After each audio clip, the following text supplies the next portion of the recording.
Partnerships, community, podcast, friends presented by Superhuman AI Happy. Thursday, future party. Have you ever left something behind in an Uber? A cell phone, a wallet, maybe your keys? Well, you won't believe some of the items passengers have forgotten. The rideshare company recently released its annual index of belongings left behind by riders, and the list is full of surprises. Among the strangest items, 20 pounds of duck sausage, a live fish, and even a child's prosthetic eye. Daily Top Trends YouTube, Play Your Games X, Twitter, AEW Dynamite Google, the NBA Finals Reddit, Leonardo DiCaprio, Letterboxd, 10 Things I Hate About You, Spotify, EssexHoney.mp3, Martin Scorsese's AI stance fuels controversy. Director Martin Scorsese is facing backlash from peers across the film industry over his new role at Black Forest Labs, a German AI company whose Flux models generate images from text prompts. The big picture. Although Scorsese hasn't indicated any plans to use AI generated images in a film, he does see value in the technology for creating storyboards. Critics, however, argue that using AI, even in the preparatory stages of filmmaking, raises serious ethical concerns and puts industry professionals' jobs at risk. Behind the scenes, Scorsese was recently appointed as a partner and advisor to Black Forest Labs, and many storyboard artists say they feel betrayed by the move. In a statement this week, Scorsese said, "For 70 years, I've been creating my own storyboards. Now, with this tool, I can share what I'm visualizing more clearly and efficiently to my creative team." The director joins other film industry figures, including Steven Soderbergh, who have been open about their use of AI in filmmaking. Carla Ortiz, a concept artist who has worked with Marvel, criticized the move in a post on X. He throws every single storyboard artist he's ever worked with under the bus as he demolishes their livelihoods with models that are likely trained on those storyboard artists' same works. To use his legacy and power for this is just so disgusting. End scene. Generative AI, especially in creative fields, often raises ethical concerns, and that's what many in the film industry are speaking out against. For starters, many AI models are trained on artists' work without their consent.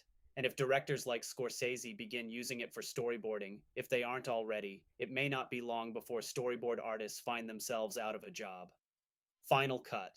While notable film industry figures like Seth Rogen and Hannah Einbinder have been outspoken critics of generative AI, a name as influential as Scorsese's on the pro AI side could help reshape how movies are made in the years ahead. Together with Superhuman AI become the go-to AI expert in 30 days with Superhuman AI keeps coming up at work, but you still don't get it? That's exactly why more than 1 million professionals at companies like Google, Meta, and OpenAI read the Superhuman AI newsletter every day. Here's what you get: daily AI news that matters to your career, filtered from thousands of sources so you can focus on what impacts your industry. Step by step tutorials you can use right away, practical prompts and workflows designed to solve real business problems. New AI tools tested and reviewed. They do the experimenting, so you can find the tools that deliver real results, all in just 3 minutes a day. Join more than 1 million professionals who read Superhuman AI, Microsoft, and Mayo Clinic. Want AI to play? Dr. Microsoft and Mayo Clinic are teaming up to answer your most pressing health questions by building a new AI model trained on medical data, including patient records, research, and hospital clinicians' expertise. Why it hits. If you're reading this, you've probably been sick at some point and Googled your symptoms instead of seeing a doctor. Now, more people than ever are turning to AI with those same questions instead of Google, and the advice isn't always accurate. In some cases, it's even been dangerous. Between the symptoms, Microsoft and Mayo Clinic want to train AI specifically on healthcare data so it can better support both patients and providers. Most large language models are trained on a broad range of information, but by focusing exclusively on medical data, Mayo Clinic hopes to create an AI system that will be an expert in medicine. The plan includes an AI assistant that patients can interact with through a hospital's online portal. But there's a catch. According to Microsoft AI CEO Mustafa Suleyman, the program could take many years to train. Ultimately, Mayo Clinic hopes to license the tech to healthcare institutions. Final diagnosis. Microsoft and Mayo Clinic aren't the only players trying to break into the AI healthcare space. Google has its own AI health coach, and both Anthropic and OpenAI offer AI health assistants. But Mayo Clinic brings decades of research on complex conditions to the table, and it's already built smaller AI models to help detect heart disease and diagnose pancreatic cancer. That's the kind of head start other tech giants can't easily buy. Next patient. In a perfect world, we'd be using AI to cure diseases rather than write poorly crafted novels or eventually take over your job. In today's world, though, it's hard to believe any major corporation, let alone Microsoft, has our best interests at heart. But paired with Mayo Clinic's expertise, this tech could finally be pointed towards something that truly matters, like helping beat cancer. Together with ADIO, the AI CRM for modern businesses. ADIO is the AI CRM that keeps you 10 steps ahead. Ask ADIO anything. Where should I focus? What deals are at risk? Search, update, and create across your customer data. Ask more from CRM. Ask ADIO. Try ADIO for free deep dives. Listen, Washington Post opinion columnist Megan McArdle unpacks why $1 million no longer feels rich to Gen Z and what that says about wealth, housing, and the future of the American dream. Watch. Just Watch lists the 7 must see movies coming out in June, from Masters of the Universe to DC's highly anticipated Supergirl. Explore. TikTok is moving beyond social media with TikTok Pro events, a new app designed to transform major cultural moments into interactive fan experiences. Percent of you voted often in yesterday's poll. How often do you spend a quiet night alone at home by choice? It's nice to just sit back and relax on a frequent basis.